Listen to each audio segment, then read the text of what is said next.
Item ಯಾವುದೇ ಇರಲಿ try ಮಾಡಿ ಆಚಿ ಚಿಕನ್ ಮಸಾಲಾ. ಆಚಿ ಚಿಕನ್ ಮಸಾಲಾ.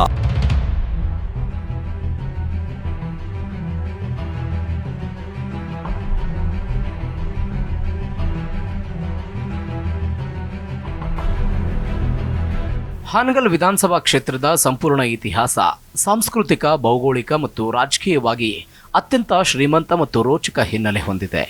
ಹಾನಗಲ್ಲನ್ನ ಈ ಹಿಂದೆ ವಿರಾಟನಗರ ಅಥವಾ ವಿರಾಟ ಕೋಟೆ ಅಂತ ಕರೆಯಲಾಗ್ತಿತ್ತು. ಮಹಾಭಾರತದ ಕಾಲದಲ್ಲಿ ಪಾಂಡವರು ತಮ್ಮ ಅಜ್ಞಾತವಾಸದ 13ನೇ ವರ್ಷವನ್ನ ಕಳೆದ ಸ್ಥಳ ಇದೆ ಅಂತ ಬಲವಾದ ನಂಬಿಕೆ ಇದೆ.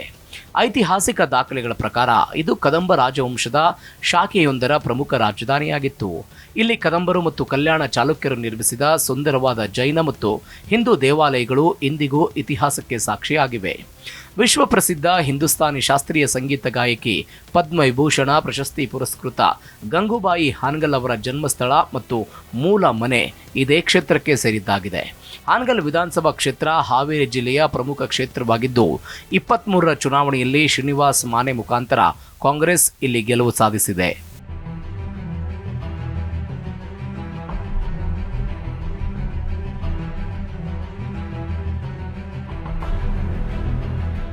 ಹಾಲಿ ಶಾಸಕ ಶ್ರೀನಿವಾಸ್ ವಿಷ್ಣುರಾವ್ ಮಾನೆ ಹಾವೇರಿ ಜಿಲ್ಲೆಯ ಹಾನಗಲ್ ವಿಧಾನಸಭಾ ಕ್ಷೇತ್ರದ ಶಾಸಕರು. ಆಗಸ್ಟ್ 6, 1974ರಂದು ಬೆಳಗಾವಿ ಜಿಲ್ಲೆಯ ನಿಪ್ಪಾಣಿಯಲ್ಲಿ ಜನಿಸಿದರು. ಹುಬ್ಬಳ್ಳಿಯ ಜಿಜಿ ಕಾಮರ್ಸ್ ಕಾಲೇಜಿನಲ್ಲಿ ತಮ್ಮ ಆರಂಭಿಕ ವಿದ್ಯಾಭ್ಯಾಸ ಮುಗಿಸಿ ವಾಣಿಜ್ಯ ಶಾಸ್ತ್ರದಲ್ಲಿ ಪದವಿ ಪಡೆದಿದ್ದಾರೆ. ರಾಜಕೀಯದ ಜೊತೆಗೆ ಉದ್ಯಮಿಯಾಗಿಯೂ ಗುರುತಿಸಿಕೊಂಡಿದ್ದು ಬಿಟಿಎಂ ಇನ್ವೆಸ್ಟ್ಮೆಂಟ್ ಸೇರಿದಂತೆ ಕೆಲವು ಖಾಸಗಿ ಕಂಪನಿಗಳ ನಿರ್ದೇಶಕರಾಗಿದ್ದಾರೆ. ಶ್ರೀನಿವಾಸ್ ಮಾನೆ ಕರ್ನಾಟಕ ಪ್ರದೇಶ ಯುವ ಕಾಂಗ್ರೆಸ್ ಸಮಿತಿಯ ಉಪಾಧ್ಯಕ್ಷರಾಗಿ ಪ್ರಮುಖ ಜವಾಬ್ದಾರಿಯನ್ನು ನಿರ್ವಹಿಸಿದ್ರು. 2010ರಿಂದ 2021ರವರೆಗೆ ಸ್ಥಳೀಯ ಸಂಸ್ಥೆಗಳಿಂದ ವಿಧಾನ ಪರಿಷತ್ತಿಗೆ ಆಯ್ಕೆಯಾಗಿದ್ದರು. 2018ರ ವಿಧಾನಸಭಾ ಚುನಾವಣೆಯಲ್ಲಿ ಮೊದಲ ಬಾರಿಗೆ ಹಾನಗಲ್ ವಿಧಾನಸಭಾ ಕ್ಷೇತ್ರದಿಂದ ಕಾಂಗ್ರೆಸ್ನಿಂದ ಸ್ಪರ್ಧಿಸಿ ಬಿಜೆಪಿಯ ಸಿಎಂ ಉದಾಸಿ ಅವರ ವಿರುದ್ಧ ಅಲ್ಪ ಮತಗಳ ಅಂತರದಿಂದ ಸೋಲು ಅನುಭವಿಸಿದರು. ಸಿಎಂ ಉದಾಸಿ ಅವರ ನಿಧನದಿಂದಾಗಿ 2021ರಲ್ಲಿ ನಡೆದ ಹಾನಗಲ್ ಉಪಚುನಾವಣೆಯಲ್ಲಿ ಇವರು ಸ್ಪರ್ಧೆ ಮಾಡಿದ್ರು. ಬಿಜೆಪಿಯ ಶಿವರಾಜ್ ಸಜ್ಜನ್ ಅವರ ವಿರುದ್ಧ ಶ್ರೀನಿವಾಸ್ ಮಾನೆ ಗೆಲುವು ಸಾಧಿಸಿದರು. 2023ರಲ್ಲಿ ನಡೆದ ಸಾರ್ವತ್ರಿಕ ಚುನಾವಣೆಯಲ್ಲೂ ತಮ್ಮ ಜನಪ್ರಿಯತೆ ಉಳಿಸಿಕೊಂಡ ಮಾನೆ 94,590 ಮತಗಳನ್ನು ಪಡೆಯುವ ಮೂಲಕ ಶಿವರಾಜ್ ಸಜ್ಜನ್ ಅವರ ವಿರುದ್ಧ ಮತ್ತೊಮ್ಮೆ ಗೆಲುವು ಸಾಧಿಸಿ 2ನೇ ಬಾರಿಗೆ ಶಾಸಕರಾಗಿ ಆಯ್ಕೆಯಾದರು. ಕೊಟ್ಟು ಅದನ್ನ ಕೈ ತೊಳೆದುಕೊಳ್ಳುವ ಕಾಲ ಇತ್ತು. ಆದರೆ ಈಗಾಗಲ್ಲ. ನಮ್ಮ ಜಿಲ್ಲಾಧಿಕಾರಿಗಳು, ನಮ್ಮ ತಹಶೀಲ್ದಾರ್ ಅವರ ಅವಿರತ ಶ್ರಮದ ಫಲ ಉಪ ನೋಂದಣಾಧಿಕಾರಿಗಳ ಕಚೇರಿಯಲ್ಲಿ ನೋಂದಾಯಿತವಾದಂತಹ ಹಕ್ಕು. ಕ್ಷೇತ್ರದ ರಾಜಕೀಯ ಇತಿಹಾಸ. ಕ್ಷೇತ್ರದ ಮೊದಲ ಚುನಾವಣೆ 1951ರಲ್ಲಿ ನಡೆಯಿತು. ಆರಂಭದ 2 ದಶಕಗಳಲ್ಲಿ ಕಾಂಗ್ರೆಸ್ ಮತ್ತು ಪಕ್ಷೇತರ ಅಭ್ಯರ್ಥಿಗಳ ನಡುವೆ ಪೈಪೋಟಿ ಇತ್ತು. ಸಿದ್ದಪ್ಪ ಸಣ್ಣತಮ್ಮಪ್ಪ ಬೊಮ್ಮನಗೌಡ್ರ ಆರಂಭಿಕ ಹಂತದಲ್ಲಿ ಪಕ್ಷೇತರಾಗಿ ಹಾಗೂ ಕಾಂಗ್ರೆಸ್ನಿಂದ ಇಲ್ಲಿ ಸತತವಾಗಿ ಆಯ್ಕೆಯಾಗಿದ್ದರು. ಮೊದಲ 3 ದಶಕಗಳಲ್ಲಿ ಈ ಕ್ಷೇತ್ರದಲ್ಲಿ ಕಾಂಗ್ರೆಸ್ ಪಕ್ಷ ಮತ್ತು ಪಕ್ಷೇತರ ಅಭ್ಯರ್ಥಿಗಳ ನಡುವೆ ಪೈಪೋಟಿ ಇದ್ದಂತಹ ಕ್ಷೇತ್ರ. 1978ರ ಚುನಾವಣೆಯಲ್ಲಿ ಮೊದಲ ಬಾರಿಗೆ ಗೆಲ್ಲುವ ಮುಖಾಂತರ ಹಿರಿಯ ನಾಯಕ ಮನೋಹರ್ ತಹಶೀಲ್ದಾರ್ ಕ್ಷೇತ್ರದ ರಾಜಕೀಯ ಮುಂಚೂಣಿಗೆ ಬಂದರು. 1983ರಲ್ಲಿ ನಡೆದ ಚುನಾವಣೆಯಲ್ಲಿ ಸಿಎಂ ಉದಾಸಿಯವರು ಮೊದಲ ಬಾರಿಗೆ ಪಕ್ಷೇತರ ಅಭ್ಯರ್ಥಿಯಾಗಿ ಸ್ಪರ್ಧಿಸಿ ಗೆಲುವು ಸಾಧಿಸುವ ಮುಖಾಂತರ ಹಾನಗಲ್ ಇತಿಹಾಸದಲ್ಲಿ ಹೊಸ ರಾಜಕೀಯ ದ್ವಂದ್ವಕ್ಕೆ ನಾಂದಿ ಹಾಡಿದರು. ಉದಾಸಿ ಮತ್ತು ತಹಶೀಲ್ದಾರ್ ದ್ವಂದ್ವ ಯುಗ. ಸಿಎಂ ಉದಾಸಿ ಹಾನಗಲ್ ಕ್ಷೇತ್ರವನ್ನು ಅತಿ ಹೆಚ್ಚು ಅಂದರೆ 6 ಬಾರಿ ಪ್ರತಿನಿಧಿಸಿದ ಹೆಗ್ಗಳಿಕೆ ಇವರದ್ದಾಗಿದೆ.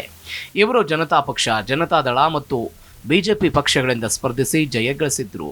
ರಾಜ್ಯ ಸರ್ಕಾರದ ಲೋಕೋಪಯೋಗಿ ಸಚಿವರಾಗಿಯೂ ಅನೇಕ ಅಭಿವೃದ್ಧಿ ಕೆಲಸಗಳನ್ನು ಮಾಡಿದ್ರು.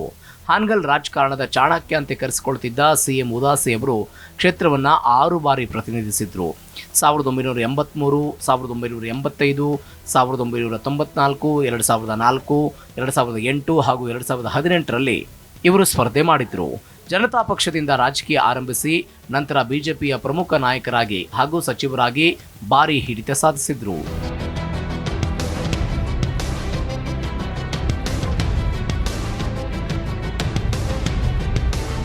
ಮನೋಹರ್ ತಹಶೀಲ್ದಾರ್ ಹಿಂದುಳಿದ ವರ್ಗಗಳ ಪ್ರಭಾವಿ ನಾಯಕರಾಗಿದ್ದ ಇವರು ಕಾಂಗ್ರೆಸ್ ಪಕ್ಷದಿಂದ 4 ಬಾರಿ ಅಂದರೆ 1978, 1989, 1999, 2013ರಲ್ಲಿ ಶಾಸಕರಾಗಿ ಆಯ್ಕೆಯಾಗಿದ್ದರು.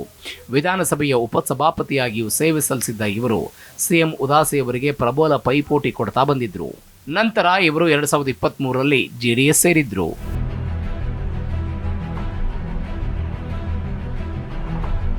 ಕಳೆದ 3 ಚುನಾವಣೆಗಳ ಫಲಿತಾಂಶ. 2013 ವಿಧಾನಸಭಾ ಚುನಾವಣೆಯಲ್ಲಿ ಕಾಂಗ್ರೆಸ್ನ ಹಿರಿಯ ಮುಖಂಡ ಮನೋಹರ್ ತಹಸೀಲ್ದಾರ್ ಕರ್ನಾಟಕ ಜನತಾ ಪಕ್ಷದ ಅಭ್ಯರ್ಥಿಯಾಗಿದ್ದ ಸೈಯಂ ಉದಾಸಿ ಅವರನ್ನು ಸೋಲಿಸಿ ವಿಧಾನಸಭೆ ಪ್ರವೇಶ ಮಾಡಿದರು. ಮನೋಹರ್ ತಹಸೀಲ್ದಾರ್ 66,324 ಮತ ಪಡೆದರೆ ಉದಾಸಿ 60,683 ಮತ ಪಡೆಯುವ ಮೂಲಕ 5,686 ಮತಗಳ ಅಂತರದಿಂದ ಸೋಲು ಅನುಭವಿಸಿದರು. ಇನ್ನು 2018ರ ಚುನಾವಣೆಯಲ್ಲಿ ಸಿಎಂ ಉದಾಸಿ 80,529 ಮತ ಪಡೆದರೆ ಕಾಂಗ್ರೆಸ್ನ ಮಾನೆ 6,541 ಮತಗಳಿಂದ ಸೋಲು ಅನುಭವಿಸಿದರು. 2021ರಲ್ಲಿ ಈ ಕ್ಷೇತ್ರಕ್ಕೆ ಉಪಚುನಾವಣೆ ನಡೆಯಿತು. ಆಗ ಮಾನೆ 87,490 ಮತ ಗಳಿಸಿದರೆ ಬಿಜೆಪಿಯ ಶಿವರಾಜ್ ಸಜ್ಜನ್ನರ್ 80,117 ಮತ ಪಡೆದು 7,373 ಮತಗಳಿಂದ ಸೋತರು.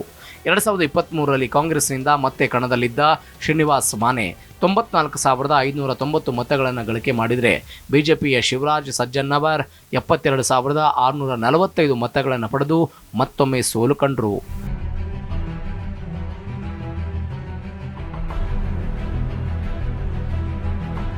ಈ ಕ್ಷೇತ್ರದ ಜಾತಿ ಲೆಕ್ಕಾಚಾರ. ಹಾನಗಲ್ ವಿಧಾನಸಭಾ ಕ್ಷೇತ್ರದಲ್ಲಿ ಲಿಂಗಾಯತ ಸಮುದಾಯದ ಮತಗಳು ನಿರ್ಣಾಯಕವಾಗಿದ್ದು ಒಟ್ಟು 73,000 ಮತದಾರರಿದ್ದಾರೆ.